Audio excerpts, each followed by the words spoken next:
for about 5 years, she ran another story in the Sunday paper. And on a Monday morning, I received a phone call that a woman who was on vacation to Scotland was at the airport. And while she was waiting for her husband to come with the luggage, she was reading this newspaper. And she saw the picture of Shelby and recognized her as a little girl in her son's class in Liverpool, England. And that's how you tracked her down? That's how she was found. What happened in the court case then in Britain? Did you win? Well, you know, initially I was so excited when I found out after over 5 years of searching and this miracle of her being found in this manner, I was just going to hop on the plane, come back, grab my daughter, and go home. But then I was hit with the shock that, first of all, she was told that I was dead, that the mother had gone through a cemetery in Ireland, here in Navan, and taken 2 names from a tombstone, and had the child living with this deceased child's identity, even had Shelby celebrating the dead child's birthday. And so it was very difficult. So the courts were taking their time. What is Shelby called now? Shannon Donnelly. Shannon Donnelly, yes. She's called, after a dead child. Yes. Did you get to see Shelby? The first, after she was found, I may have gotten like 15 minutes. And then finally, you know, because initially they were concerned about, obviously, the shock of this father that you had been told had been deceased, all of a sudden reappearing, which I understood that initially. But then as it began to drag on, I started to just suspect that, you know, this was not going to be as simple as I thought. So, but when I did see her, though, it was wonderful because I knew what was going to transpire. I pretty much predicted that she was going to walk in the door because I raised her. And I would take her with me. When I would go to auditions, I would strap her on this papoose and just carry her inside with me. And sure enough, when she walked through the door, she ran, she jumped in my arms, and she's like, "Daddy, let's go home." After 5.5 years. Wow. Yeah. What is the status of all of this now? I mean, do you still know where she is? Yes, I do.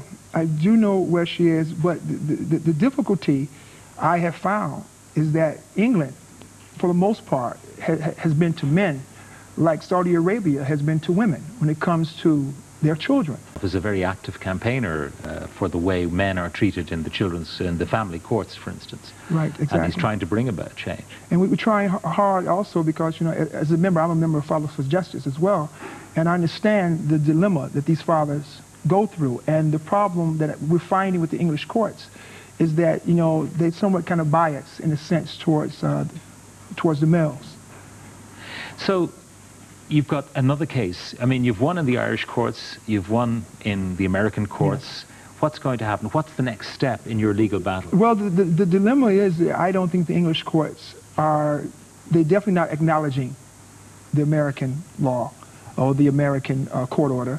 And, you know, just the whole biasness that they're taking in this case.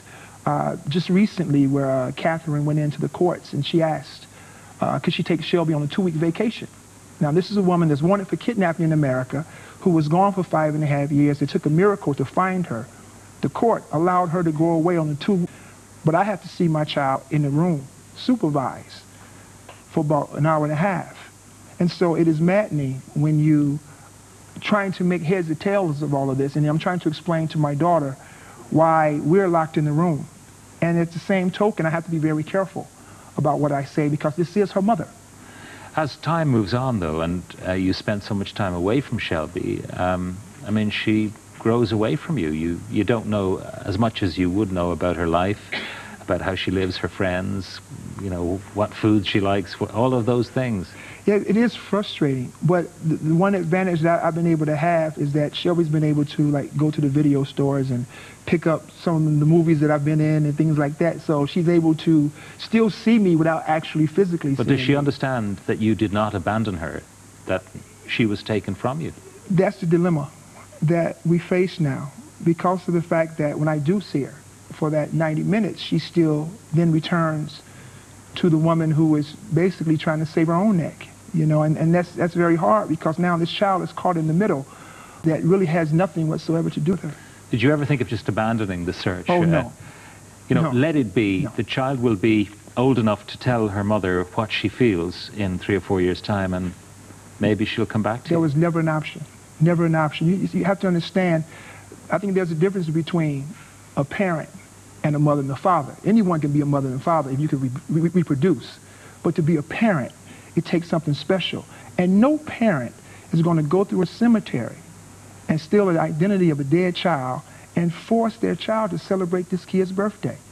You know, if I thought she was somewhere happy at Shelby Cannon and enjoying life, and then yes. But when you see this sorts of things happening, and, you know, I have to protect this, do what I feel is in the best interest. At the end of it all, yes, you must ask yourself, why did this happen? I mean, you had a modus vivendi where she saw Shelby as much as she wanted, yes, where you had custody and were looking after her very well. It seemed to be working. Have you any inkling as to why she did what she did? I think so. I think society's pressures. You know, if a father says he sees his child once every 2 weeks, no one questions. He's a wonderful dad. But if a mother says she only sees her child every 2 weeks, and all of a sudden, what kind of mother are you? And I think the pressure to come back to Ireland without this child was too severe, because, you know, in America, we pretty much don't care what the neighbors think, which is unlike it may be in certain other parts of the world. And I think it was the pressure of that somewhat led to this problem that we have today.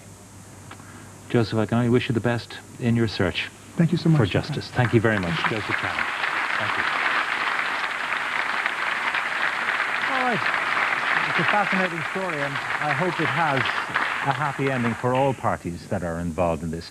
Well, now, we promised you before the end, I have a result for that quiz. I'll bring it to you in just a couple of minutes' time, but we do have some more music from Sinead and Sly and Robbie and the band. So, again, from the new album, Throw Down Your Arms, this is called Curly Locks.